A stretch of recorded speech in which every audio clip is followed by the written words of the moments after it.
I'm joined again this week by John Moran, former head of the foreign desk in the Irish press, and certainly an unrepentant truth teller in a world where truth telling seems to be a problem. John, thanks for joining us again tonight. Not at all, Finbar. I'm going to start off this week with the military situation. The US Institute for the Study of War and the German newspaper Bild have both reported that the Russian offense has already begun and is in full swing. All along the front line, from Kherson to Kharkiv, Russian forces have been carrying out probing attacks, seeking weaknesses they can and then exploit them. Russia is hoping for a breakthrough before the one-year anniversary comes up on February the 24th. In Bakhmut, some heavy equipment has already left the city for the next lines of defense, preparing for the fall of the city. Meanwhile, around the city center and the outskirts, heavy fighting and shelling are still taking place unabated. A number of sources have mentioned that the Ukrainian army is now running low on ammunition as NATO supplies are drying up. The consequences of Bakhmut falling, according to the Wall Street Journal, will mean faith in Zelensky will be tested. In the Kharkov region, up to 20 settlements have come under Russian control today amid fierce fighting. The consequences of Bakhmut falling, according to the Wall Street Journal, will mean faith in Zelensky will be sorely tested. Meanwhile, the revelations of Seymour Harris, the investigative icon, continue. Quote, Biden ordered the pipeline blown up to put pressure on Western Europe not to stop supporting the US in the conflict in Ukraine, Seymour Harris told the Berliner Zeitung newspaper. Quote, Biden decided to let the Germans freeze this winter, and that's just terrible for me, Harris said. Biden didn't trust Germany. Meanwhile, a German MP has called the refusal to investigate the attack on Nord Stream as, quote, the apogee of European impotence, unquote. Elsewhere in Europe, Hungarian FM Peter Schiartz said while Hungary wants peace talks now, other EU states appeared to be waiting for the military situation to improve for Ukraine before accepting talks. We do not believe this. We think the conflict should end now, he said. Austria has refused to train Ukrainian army soldiers in Leopard 2 tanks, Defense Minister Claudia Tanner said, citing the country's neutrality. Quote, supporting Ukraine is up to sovereign nations to make their decision within their own laws, she said. Meanwhile, Switzerland added, there are no legal grounds for transferring Russian frozen assets to Ukraine, according to the Swiss Federal Council. And finally, we condemn Putin's imperial war of aggression. We will not be drawn into his war of choice, said Lloyd Austin, who is American Defense Secretary and former board member of Raytheon, and maybe even a shareholder, which would be incredible if true. That's some analysis going from the battlefield, right out to the wider international political shenanigans that are going on at the moment. If you just want to focus in for a second, John, on the first part of what you were saying about the battlefields itself. Yeah. Almost daily we've been told now that the Bakhmut area, the Bakhmut city, is going to fall, and yet it hasn't fallen. There seems to be some defense being put up in Bakhmut, phenomenal defense. I think no matter what side or position you take, I think there has to be an admission that the defense that has been put up in Bakhmut has been phenomenal. Is there any sign that the Russians are going to be able to declare soon that Bakhmut has truly fallen? Well, I think the first point to make about Bakhmut is, even as situation stands as it is today, the Ukrainians are suffering a much higher level of casualties. This is a war of attrition, and they're losing heavily even as it stands. So by them continuing to bring in soldiers to fill up the gaps left by others, they're losing massive amounts of men. And this is causing severe problems elsewhere, because we can now begin to see that Ukraine is straining to find reinforcements for places under pressure during Russia's offensive. And that is exactly what they'll continue to do. It means also that an advance could take place somewhere unexpected, where the Russians find resistance very weak and go off in that direction. So that's always a possibility. And just on that, you mentioned Kharkov as well, which is up here and along a part of the lake. Kharkov itself is under the control of the Ukrainians at the moment. It was one of the areas that they advanced in early September. There was a strike in an aviation plant there in the last 24 hours. You were saying that there's a likelihood that there could be a move on Kharkiv, that it's been softened up? Oh, no doubt about that. But I don't think an attempt to enter Kharkiv will take place for quite some time. It's a fairly big place, and it's very hard to make ground in big cities, even in Bakhmut, which is a town. It's extremely difficult to make ground. So they'll surround that when the time comes and leave it at that while they probe elsewhere.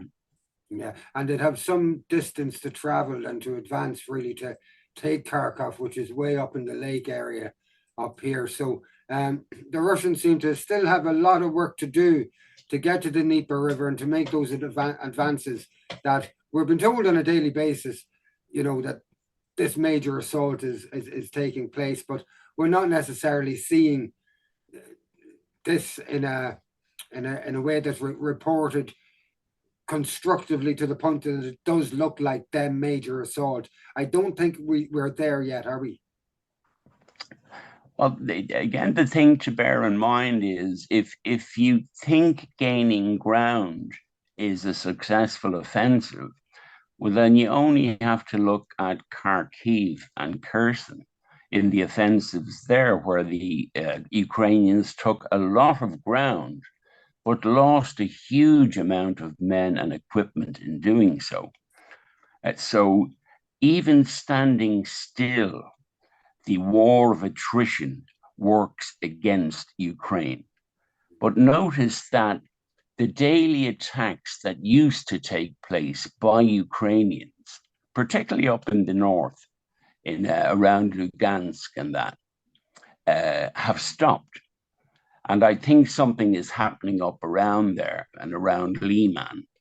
And I wouldn't at all be expect to see something coming in from that direction.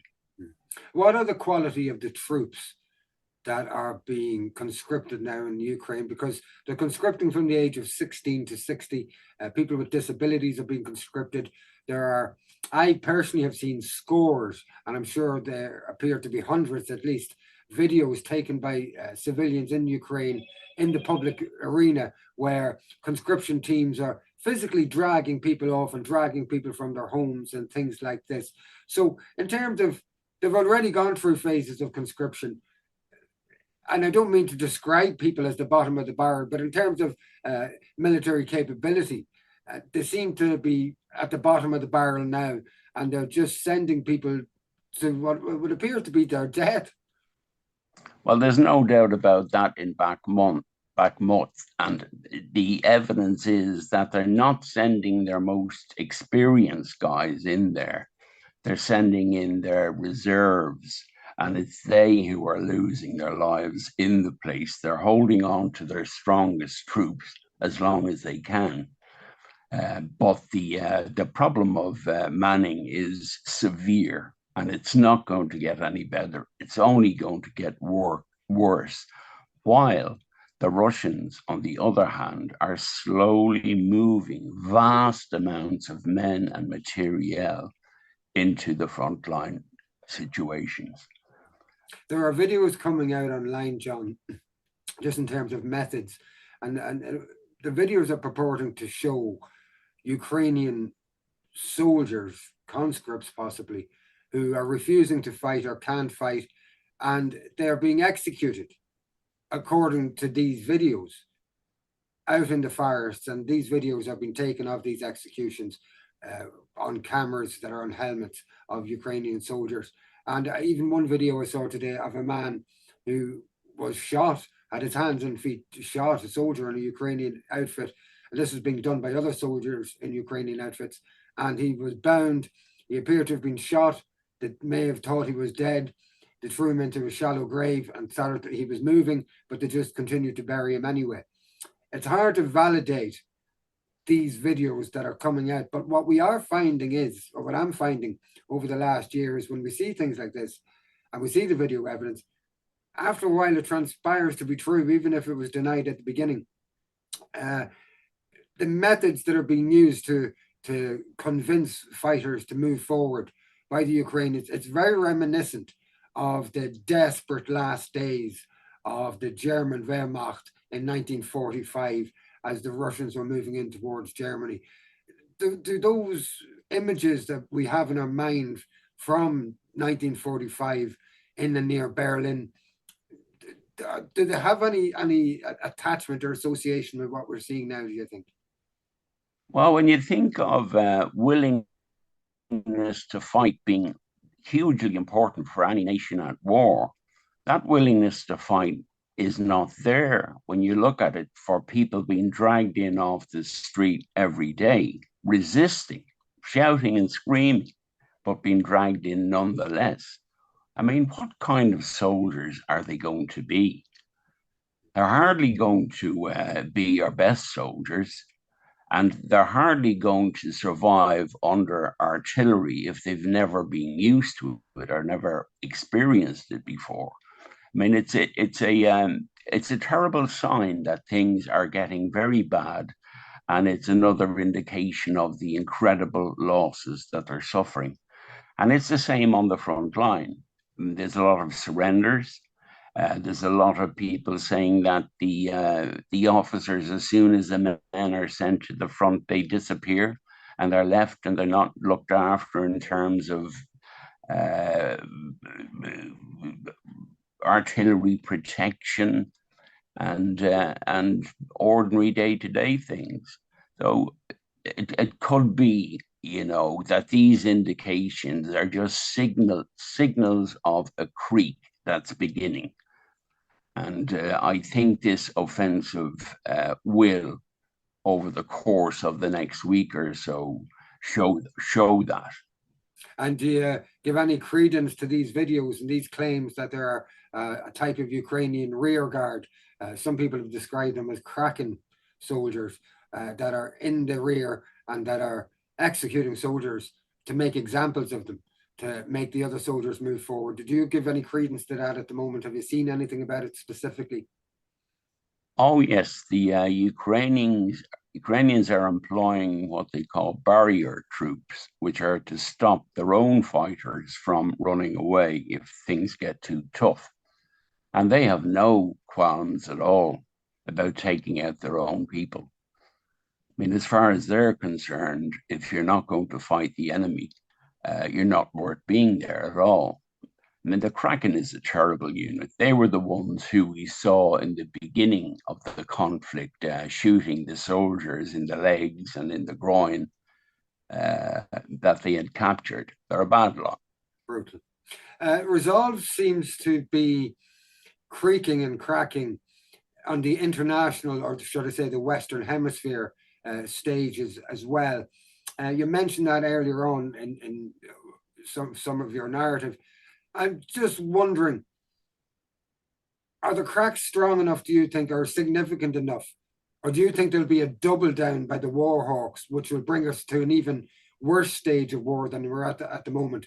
Or do you think those cracks are significant enough to start bringing about a halt to the escalation of this war?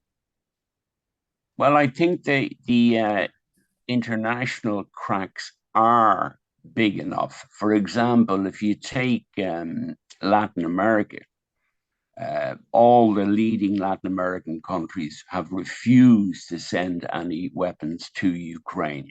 They want nothing to do with it.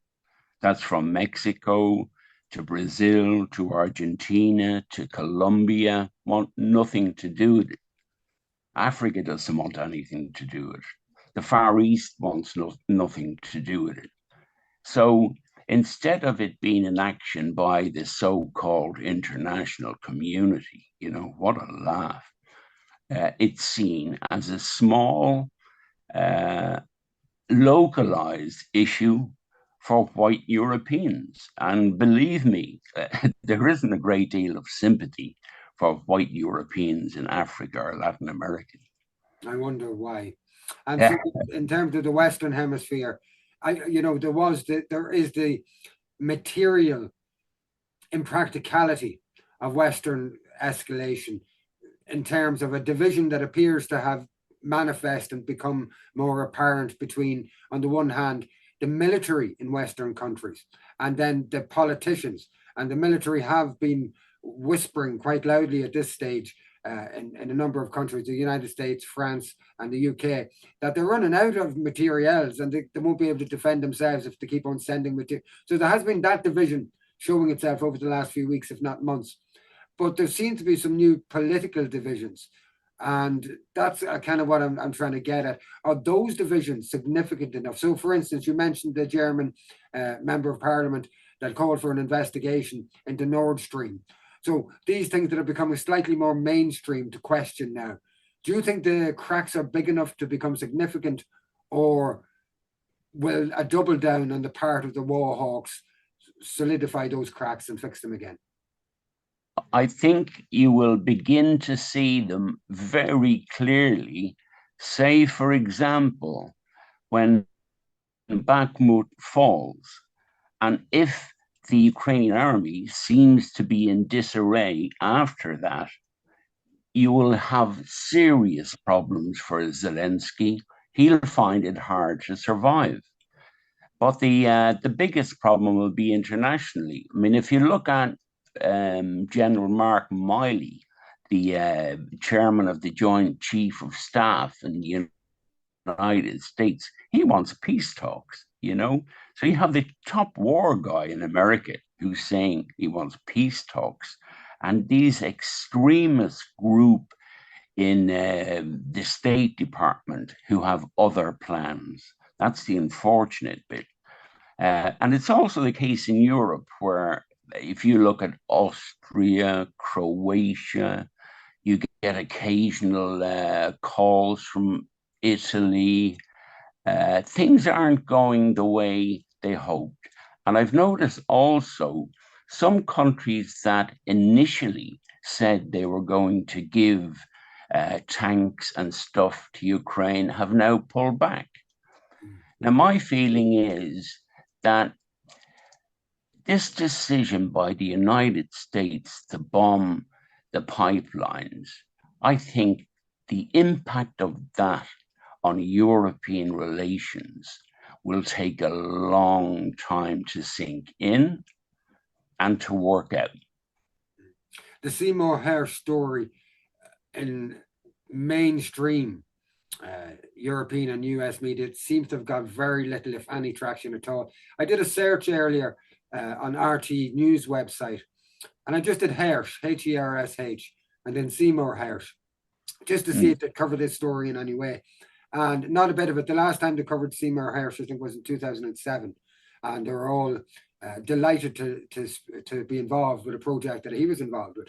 But this Nord Stream pipeline revelation, one of the biggest acts of international infrastructure terrorism to ever occur, and not a bit from RT, which is the Irish Public Broadcasters News section, at least not on their website. So I doubt very much it was on the mainstream televised news. Usually they do the opposite. If they wanted to minimize something, they put it on the website, but they wouldn't put it on their mainstream news. So what do you think about that? Although we have these revelations, there seems to be some system in place that just suffocates any stories like this. Yeah, well, I mean, it looks like now that the media has a binary choice set out in their heads, whereby every story is judged by whether or not it suits the Ukrainians and the Americans or suits the Russians, in which case it gets out, which is a terrible state of affairs. But it is exactly where we started off from when we decided that we didn't want to hear the other point of view in a war. I mean, that's an outrageous position to take. And we took it because the United States asked us to take it. Thanks for joining us again tonight, John. Is there anything you'd like to close with?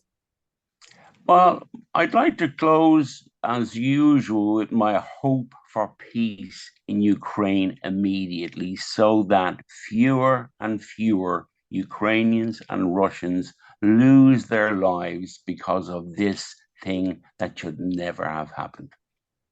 John, we'll speak to you again next week. Thanks for joining us. Thank you, Finbar.